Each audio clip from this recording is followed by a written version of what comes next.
नमस्कार दोस्तों, सभी का इस YouTube चैनल पर स्वागत है। सभी की दोस्तों बहुत ही अच्छी तरीके से तैयारी हो चुकी होगी।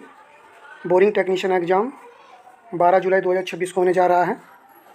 आज की क्लास में हम केवल इम्पोर्टेंट क्वेश्चन देखेंगे ऑक्यूपेशनल सेफ्टी एंड हेल्थ से, जो कि हमारा 10 नंबर का पोर्शन है और बेहद इम्पोर्टेंट है।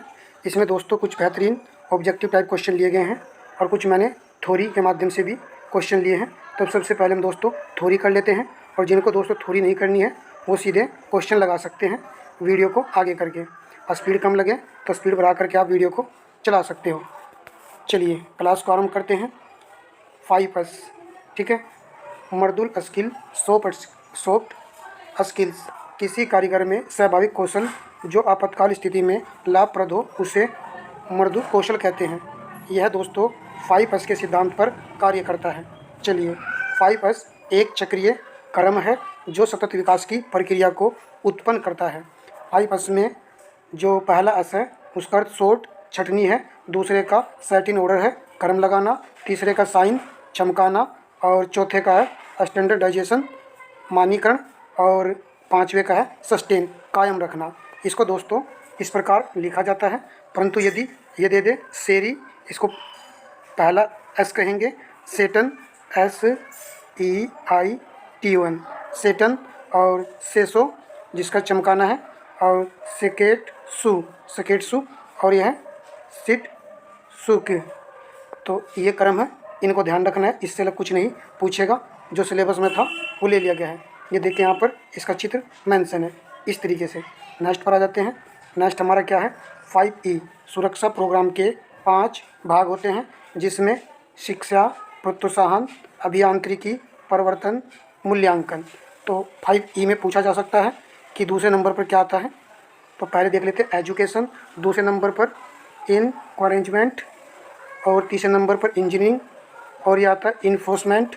चौथे नंबर पर 5 पाएगा इवोल्यूशन, ठीक है, याद कर लीजिए।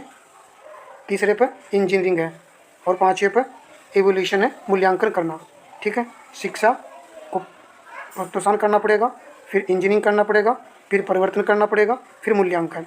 चलिए नेक्स्ट पर आते हैं। नेक्स्ट में क्या है, कारखाना अधिनियम फैक्ट्री।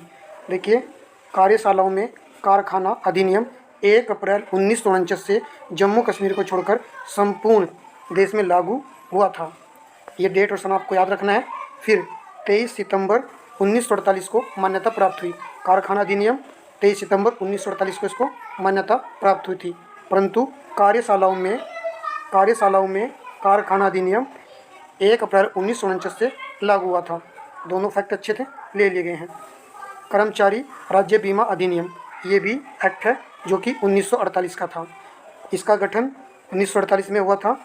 प्रावधान कार्यशाला दिल्ली में है। नेक्स्ट पर आते हैं।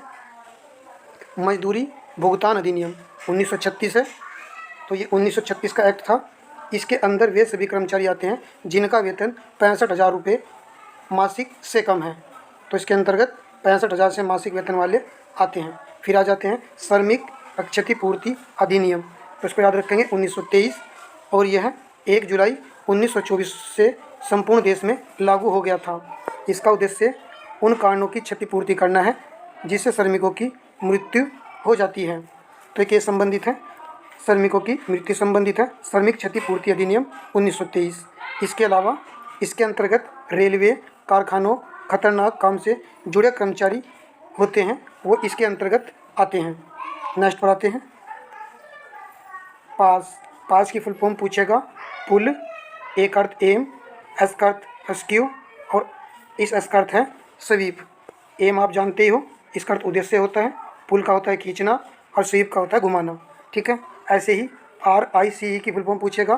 रेस्ट, आइस, कंप्रेशन और एलिवेशन, ये है। ध्यान से देखते चलिए, निश्चित आएगा तो प्रश्न छूटेगा नहीं। अपशिष्ट पदार्थों के लिए कूड़ेदान का कलर कोड, तो ये हमने पढ़ा भी है, आपने पढ़ा होगा। कागज़ के लिए नीला, प्लास्टिक के लिए पीला, धातु के लिए लाल, कांच के लिए हरा, खाद्य सामग्री के लिए काला, और अन्य के लिए आसमानी। खाद्य सामग्री आपकी गलकर काली हो जाती है तो काला ऐसे याद रखेंगे, और धातु के लिए लाल, ठीक है दोस्तों, याद रखना है। इस वक्त बस सॉफ्ट मन से धैर्य बना करके आप क्वेश्चनों को देखते चलिए, एग्ज़ाम में कल आएंगे तो लग जाएंगे। व्यक्तिगत सुरक्षा उपकरण, ये PPE की जो फुल फॉर्म होती है पर्सनल प्रोटेक्टिव इक्विपमेंट, ठीक है। जो फुल फॉर्म थी, जो सिलेबस में थी, वो जो भी दी गई हैं वो सभी यहाँ पर ले ली गई हैं। नेक्स्ट पढ़ाते हैं, उच्च गति इस्पात में मिश्रित धातु मिलाने का प्रभाव क्या होता है। यदि आप कोबाल्ट मिलाएंगे हाई स्पीड स्टील में, हाई स्पीड स्टील में, तो तत्व कठोर एवं घिसाव प्रतिरोधकता बनेगा। मोलिब्डेनम मिलाएंगे तो कठोरता आएगा। टंगस्टन तत्व कठोरता, वेनेडियम घिसाव प्रतिरोधकता, और क्रोमियम स्केपिंग को कम करना। क्रोमियम को मिलाया जाता है स्पेकिंग को कम करने के लिए, कठोरता के लिए याद कर लीजिए। मोलिब्डेनम और कार्बन भी मिलाया जाता है कठोरता के लिए। नेक्स्ट, सुरक्षा का महत्व में जो हमारा ये सेफ्टी लिखा हुआ है, इसमें पूछ सकता है आपसे, एस का क्या अर्थ है स्टे, ए का अलर्ट और एफ का फोर, ई का एवरी, टी का टाइम और वाई का यू, ठीक है। रहे सचेत के लिए हर समय आप, ठीक है। Stay alert for every time you, every time you, ये याद रहेगा, बस इसका याद रखना पहले और दूसरे का, एफ का फोर होता है। नेक्स्ट पर आते हैं, आग। श्रेणी ए में लकड़ी आती है, श्रेणी बी में तेलीय पदार्थ, और श्रेणी सी में गैस एवं द्रव्य गैस, और डी में धातु और बिजली ये आती है। नेक्स्ट पर आ जाते हैं, आग श्रेणी ज्यामितीय प्रतीक, जैसे कि क्लास ए है, इसके लिए हरा त्रिभुज आता है, बी के लिए लाल, और सी के लिए नीला वृत्त, और पी के लिए पीला सितारा। याद कैसे करें, A B C D, तो GRBY, GRBY याद रहेगा, ठीक है, GRBY। नेक्स्ट, आग लगने के प्रकार एवं बुझाने के उपाय श्रेणी। देखिए, हमने पढ़ा है कि क्लास ए में लकड़ी, कागज़, कपड़ा, जूट के कोयले से लगी आग आती है। इसको बुझाने के लिए पानी, रेत और सोडा एसिड एक्सटिंग्यूशर, ठीक है, सोडा एसिड, ये तीन चीज़ मैंने आपको बताई है। एक क्लास आपको पहले भी दी थी, परंतु आज भी ये क्लास उपलब्ध करा रहा हूँ। ये 10 नंबर का मामला है। बी में तेलीय फायर, जैसे मिट्टी का तेल, डीजल, पेट्रोल आदि से लगी आग, इसके लिए फोम, बुझाने के लिए फोम का प्रयोग होगा। फोम ना हो तो CO2, गैसीय फायर में आपकी प्रोपेन, ब्यूटेन, LPG पूछेगा। LPG किस क्लास में आती है, तो क्लास सी में आएगी। इसके लिए दोस्तों आएगा यहाँ पर जो दिया गया है, इसमें डाई पाउडर और दोस्तों हेलोन CO2। चलिए नेक्स्ट पर आते हैं, इलेक्ट्रिक फायर, बिजली के तारों, उपकरणों एवं धात्विक पदार्थों में लगी आग, क्लास डी में आती है। इसके लिए CTC बताया था, कार्बन टेट्राक्लोराइड, CL4 या हेलोन और CTC। और यदि दोनों ऑप्शन में ना हो तो CO2 लगाना है, ये CO2 जरूर लगाना है, अगर नहीं है तो सूक्ष्म रेत, इनका प्रयोग किया जाता है।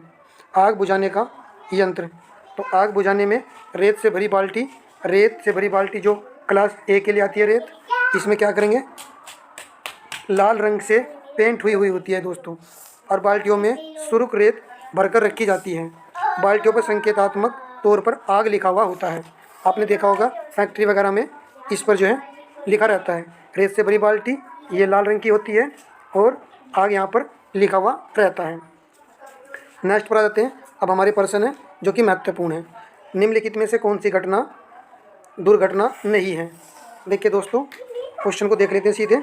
बीमा कंपनी से पैसा कमाने के लिए अपनी उंगली काटना, तो ये दोस्तों दुर्घटना नहीं है, क्योंकि जानबूझकर आपने ऐसी हरकत की है। निम्न में से कौन सा दुर्घटना का कारण नहीं है, तो दुर्घटना कारण नहीं है। कार्य में रुचि न होना बिल्कुल है, अत्यधिक उत्सुक होना बिल्कुल है, अनुशासनहीन होना बिल्कुल है, अधिक फुर्तीला होना ये दुर्घटना का कारण नहीं हो सकता। कुछ व्यक्ति फुर्तीले होते हैं और प्रैक्टिस करने से और भी ज़्यादा फुर्तीले हो जाते हैं, तो ये दुर्घटना कारण बिल्कुल भी नहीं हो सकता। नेक्स्ट प्रश्न पर आते हैं, कार्यशाला में DC से अधिक वोल्टेज दुर्घटना का कारण बन सकती है, तो इसके लिए आएगा दोस्तों 120 वोल्ट। 120 वोल्ट बिल्कुल लेटेस्ट क्वेश्चन है दोस्तों, ये जो मैंने लिए हैं। तेलीय फर्श को साफ करने के लिए चाहिए अगर तेलीय फर्श को साफ करना हो तो उसके लिए क्या चाहिए होगा? ठीक है दोस्तों, रेत डालना होगा। रेत डालना होगा, उपरोक्त भी नहीं लगाना है। रेत डालेंगे तो तेल उसे सोख लेगा और जल्दी से उसकी सफाई हो जाएगी। चित्र में फिटिंग कार्य में उपयोगी किस प्रकार का सुरक्षा संकेत दर्शाया गया है? देखिए यहाँ पर, तो ये क्या में है दोस्तों? त्रिभुज में है, और त्रिभुज वाला होता है चेतावनी संकेतक। तो यहाँ पर सी विकल्प सही है, ठीक है। और ये पीला होता है, ये भी चीज़ आपको याद रखनी है। अनिवार्य में ब्लू होता है, अनिवार्य में ब्लू होता है, और सूचनात्मक में ग्रीन होता है। निषेधात्मक में आपका जो होता है वो रेड होता है, बॉडी। चलिए जानते हैं आपसे भी। नेक्स्ट पर आते हैं, अवधारणा का मुख्य उद्देश्य क्या है? तो अवधारणा का मुख्य उद्देश्य होता है वह को कम करते हुए उत्सुकता को बढ़ाना। यहाँ पर ए राइट आंसर है। प्रश्न नंबर 73 है, निम्न में से कौन सा 5S संकल्पना का आधारभूत स्तंभ नहीं है? तो आपने पढ़ा है शॉर्ट भी होता है और सेट इन ऑर्डर भी होता है, साइन भी होता है, सेट इन टाइम नहीं होता है। तो बी हमारा राइट आंसर होगा। दोस्तों वीडियो को लाइक अवश्य कीजिएगा, मेहनत से बना रहा हूँ आपके लिए, और हो सके तो शेयर भी अवश्य ही कीजिएगा। चलिए प्रश्न नंबर 74 है, 5S सिस्टम का लाभ क्या है? तो इसका लाभ है उत्पादकता बढ़ाना। बी विकल्प यहाँ पर सही है। 5S प्रक्रियाओं के मानकीकरण में आवश्यक उपकरण कौन से होते हैं? तो आवश्यक उपकरण का चयन करना है। यदि सी चुना है तो सही है, कार्य चक्र प्रणाली और समय प्रबंधन। तो ये मानकीकरण में आवश्यक होते हैं। मानकीकरण जो कि 5वां ऐसा आपका, ठीक है, इसमें कार्य चक्र प्रणाली और समय प्रबंधन आवश्यक होते हैं। 5S अभिधारणा का मुख्य लाभ क्या है? तो इसका आंसर चुनिए। यदि आपने भी यहाँ पर ऑप्शन सी चुना है तो सही है, अनावश्यक वस्तुओं से बनी परेशानियों की संभावना कम हो जाती है। अनावश्यक वस्तुएं कार्यस्थल से हट जाती है, इसलिए तो 5S का प्रयोग किया जाता है। ये जापान से संबंधित था, इसका वहाँ पर कंपनियों में यूज किया गया काफ़ी वर्षों तक। बहुत ही अच्छे ये 5S हैं जो प्रयोगशाला में काम आते हैं, यानी कि फैक्ट्री वगैरह में। कार्यशाला वर्कशॉप में विद्युत शक्ति की विफलता सामान्यतः तथा किसके कारण होती है? राइट आंसर होगा ऑप्शन सी, आपातकालीन स्थिति के कारण ही विद्युत शक्ति की विफलता का कारण है। कार्यशालाओं में कारखाना अधिनियम लागू हुआ था। तो कार्यशालाओं में कारखाना अधिनियम लागू हुआ था, हमने अभी थोड़ी पढ़ी है, 1 अप्रैल 1949 को, जबकि ये अधिनियम बना था 23 सितंबर 1948 को। दोनों सन याद रखने हैं क्योंकि 2 ही सन दिए गए हैं, 1 अप्रैल 1949 को, ठीक है। हॉट वर्क में सम्मिलित है, हॉट वर्क में सम्मिलित है वेल्डिंग कार्य और कटिंग कार्य, ए और बी दोनों से ही है। सीमित कार्य क्षेत्र में सम्मिलित नहीं है। तो सीमित कार्य क्षेत्र में क्या सम्मिलित नहीं है? हाउस कीपिंग कार्य, जबकि पाइपलाइन कार्य है और बॉयलर कार्य है, डक्ट कार्य हैं सीमित कार्य क्षेत्र में। तो ये बोरिंग से संबंधित है क्वेश्चन। नेक्स्ट, निम्न में से कौन सा मटेरियल हैंडलिंग उपकरण है? कौन सा मटेरियल हैंडलिंग उपकरण है? तो ये है कन्वेयर, क्रेन, औद्योगिक ट्रैक, ये सभी, ठीक है, इन सभी का यूज होता है जब हम बोरिंग करते हैं। नेक्स्ट पर आते हैं, यूनिट लोड फॉर्मेशन उपकरण का उपयोग किया जाता है। तो इस उपकरण का उपयोग किया जाता है मटेरियल को सीमाबद्ध करने के लिए। ए विकल्प सही रहेगा, मटेरियल को सीमाबद्ध करने के लिए, यूनिट लोड फॉर्मेशन। नेक्स्ट, निम्न में से कौन सी एक व्यक्तिगत सुरक्षा है? तो व्यक्तिगत सुरक्षा मशीन को साफ करना, अपने काम पर ध्यान देना, गैंग वे तथा फर्श को साफ करना, टूल को उनके उचित स्थान पर रखना। तो व्यक्तिगत सुरक्षा क्या है? व्यक्तिगत सुरक्षा में अपने काम पर ध्यान देना, यही तो व्यक्तिगत सुरक्षा है। चलिए नेक्स्ट पर आते हैं। यहाँ पर देखिए, प्लास्टिक कचरा के लिए प्रयुक्त बिन का कलर कोड क्या होता है? तो प्लास्टिक के लिए बताया हमने पीला, पीला बताया है, ठीक है। पैसे प्लास्टिक और पैसे पीला याद रखेंगे, ऐसे आप याद रखेंगे। कागज़ के लिए नीला, कागज़ के लिए नीला, कांच के लिए लाल। चलिए, कांच के लिए तो हरा है। नेक्स्ट पर आते हैं।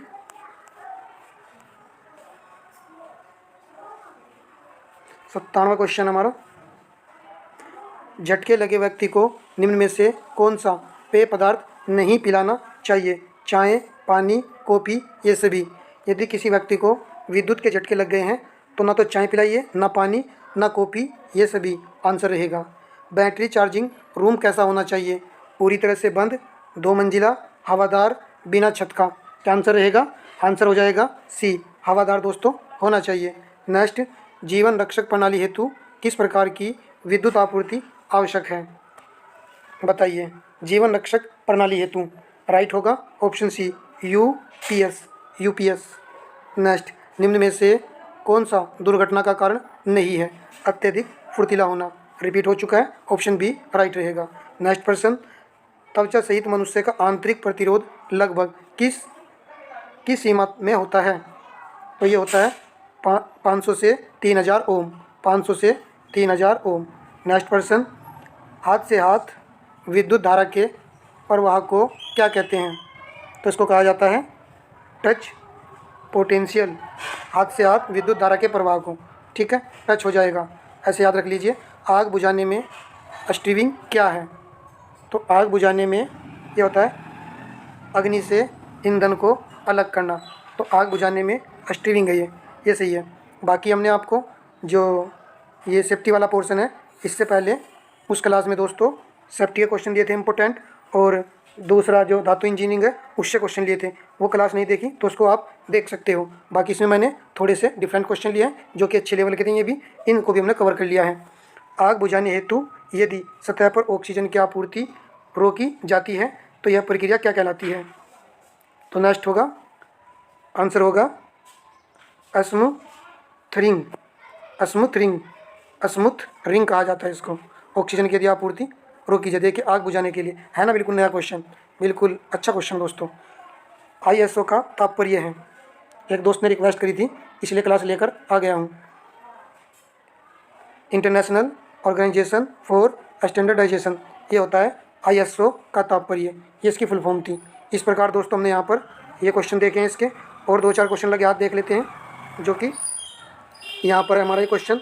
बताइए, निम्नलिखित में से कौन सा विकल्प फेज 1 से फेज 5 तक 5S सिस्टम के सही अनुक्रम का प्रतिनिधित्व करता है? हमने पढ़ लिया है दोस्तों, इस तरीके से प्रश्न बन सकता है एग्जाम में। ऑप्शन ए राइट है, सेरी, सेटन, सेसु, सेकेटसु और सिटसुकु, ए राइट है, ठीक है। इसको याद रखना है, प्रश्न पूछेगा कौन से नंबर पर कौन सा है। इंजीनियरिंग धातु और पदार्थ विज्ञान, तो इंजीनियरिंग धातु में जो धातुओं के भौतिक गुण है उसमें क्या क्या होता है? रंग होता है, थोड़ा बड़ा कर लेते हैं, रंग होता है, संरचना, भार, चालकता, चुंबकत्व, घनत्व, अपारदर्शक, विशिष्ट गुरुत्व, घनत्व, आपेक्षिक घनत्व, ये सब होते हैं। पूछेगा कि धातुओं के भौतिक गुण में कौन सा शामिल नहीं है, तो आप आंसर लगा देंगे, ठीक है। पीटवा लोहा का जो गलनांक होता है 1539 डिग्री सेल्सियस होता है, और ढलवा लोहा का 1250 डिग्री सेल्सियस होता है। दोनों को याद कर लीजिए, पहले ढलवा लोहा वाला याद कर लीजिए, फिर पिटवा लोहा। देखिए ज़्यादा अंदर तक नहीं जाएंगे, ढलवा लोहा ढल जाता है, ऐसे याद रखेंगे, टूट जाता है, और ढलवा लोहा ढल जाता है। और दोस्तों पिटवा लोहा पीटने पर चूर चूर हो जाता है, टुकड़े हो जाते हैं, और पिटवा लोहा ही क्या है? जानदार लोहा होता है। चलिए, यांत्रिक गुण में ये आते हैं दोस्तों, जैसे कि आपने तन्यता, डक्टिलिटी पढ़ा है, और सुगठता, मोबिलिटी पढ़ा है, कठोरता, हार्डनेस पढ़ा है। ताप बढ़ने पर कठोरता घटती है, ताप यदि बढ़ाएंगे तो कठोरता घटेगी। कड़ापन, चीमड़पन, टफनेस, नरम इस्पात और पिटवा लोहा, दोनों में दोस्तों क्या होती है? चीमड़पन ज़्यादा होता है। दृढ़ता, टेनासिटी, खींचने दबाने पर टूटती नहीं है, खींचने दबाने पर टूटती नहीं है, इसको कहा जाता है दृढ़ता। मृदु इस्पात और पिटवा लोहा, तांबा में ये गुण पाया जाता है। नेक्स्ट, वर्नियर वेबल प्रोटेक्टर, ये हम सभी जानते हैं, इसका लिस्ट काउंट 5 मिनट होता है। कितना होता है? 5 मिनट होता है, ऐसे लिखा जाएगा 5 मिनट, ठीक है। और लिस्ट काउंट जो होता है मैन स्केल के 1 भाग का मान, वर्नियर के 1 भाग का मान, ठीक है।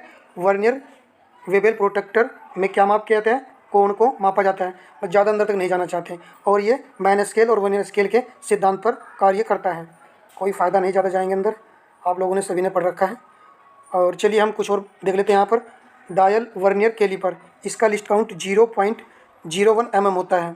ये रैक और पिनियन के सिद्धांत पर कार्य करता है। डिजिटल है ना, रैक और पिनियन के सिद्धांत पर कार्य करता है। डिजिटल वर्नियर कैलिपर का लिस्ट काउंट याद रखेंगे, डिजिटल कहेगा देखिए डायल है ये और ये डिजिटल है, दोनों का यही सेम होता है 0.01 mm। चलिए माइक्रो का लिस्ट काउंट 0.01 और इनसाइड माइक्रो का 0.01, आउटसाइड माइक्रो का 0.01, डेप्थ माइक्रो का 0.01, इन सब का 0.01 होता है। ठीक है, और ये नट बोल्ट के सिद्धांत पर कार्य करता है जो माइक्रो होता है, माइक्रोमीटर। ठीक है, और डिजिटल वाले का याद कर लेना है, डिजिटल माइक्रो कहेगा तो इसमें होगा 0.001 mm, बस इसका याद करना है आपको। माइक्रोमीटर अधिकांश जो बने होते हैं वो एलॉय स्टील के बने होते हैं। माइक्रोमीटर, जो भी माइक्रोमीटर वाला पूछेगा किसके बने होते हैं, एलॉय स्टील के बने होते हैं। जबकि वर्नियर कैलिपर मुख्यतः क्रोमियम स्टील का बना होता है। क्रोमियम स्टील लिखा जाए या स्टेनल स्टील आ जाए, इन दोनों के ही बने होते हैं। नेक्स्ट पर आते हैं, जो हमारा वर्नियर हाइट गेज है इसका least count 0.02 mm, vernier calliper का 0.02 mm। वर्नियर कैलिपर के द्वारा जॉब की बाहरी, भीतरी और गहराई की माप ली जाती है। किसके द्वारा, वर्नियर कैलिपर के द्वारा। और यदि प्रश्न पूछ ले डेप्थ गेज वर्नियर कैलिपर, प्रश्न बना था प्रीवियस ईयर में, तो इसके लिए क्या आएगा, लिस्ट काउंट इसका यही होता है दोस्तों, सेम लिस्ट काउंट इसका यही सेम होता है 0.02 mm। और ये भी बाहरी, भीतरी, गहराई की माप के लिए इसका प्रयोग किया जाता है। डेप्थ लिखा हो, डेप्थ का अर्थ होता है गहराई, तो ये भी तीनों को मापने के लिए प्रयोग किया जाता है। ठीक है, वर्नियर माइक्रोमीट्रिक का लिस्ट काउंट, इसमें भी एक जीरो बढ़ानी है आपको, 0.001 mm होता है। बस इन तीनों का आपको याद रखना है, बाकी का सभी का 0.01 mm रखना है और एक इसका याद कर लेना है। ठीक है, ये मैंने आज से लिख रखा है दोस्तों। नेक्स्ट पर आते हैं, किसी चालक की प्रतिरोधकता किस पर निर्भर करती है, पदार्थ की प्रकृति पर, तापमान पर। R बराबर रो L अपॉन A होता है, तापमान बढ़ने पर चालक का प्रतिरोध बढ़ता है। यदि आप तापमान बढ़ाएंगे तो चालक का प्रतिरोध बढ़ेगा, इस चीज़ को याद रखेंगे। चलिए नेक्स्ट पर आते हैं, वर्नियर कैलिपर का अल्पतमांक मुख्य स्केल के एक भाग का मान, जो मेन स्केल होता है ये दोस्तों ऊपर आएगा, और वर्नियर स्केल डिवीजन, ठीक है, मैन स्केल डिवीजन ऊपर और वर्नियर स्केल डिवीजन नीचे आएगा, याद रहेगा क्योंकि वहाँ पर कन्फ्यूजन हो सकती है आपको। संपूर्ण माप याद करनी है तो मैन स्केल की माप प्लस अल्पतमांक मिलने वाले वर्नियर स्केल के भाग की संख्या। ठीक है, एम यहाँ पर रहेगा और लिस्ट काउंट यहाँ पर रहेगा, गुणा होगी आपकी वर्नियर से, याद रख लीजिए। नेक्स्ट पर आते हैं, नेक्स्ट क्या हमारा यहाँ पर चीमड़पन। चीमड़पन को क्यों लिया मैंने दोस्तों, कराने को तो करा देते दोस्तों, टाइम का अभाव है सभी के पास, इसलिए अब इतना ही, जितना पढ़ लिया आपने उसी में संतुष्ट हो जाओ और अच्छे से धैर्य बनाकर क्लास को पढ़ लीजिए। आपने पढ़ लिया है और पेपर को अच्छे से धैर्य बना करके दीजिएगा।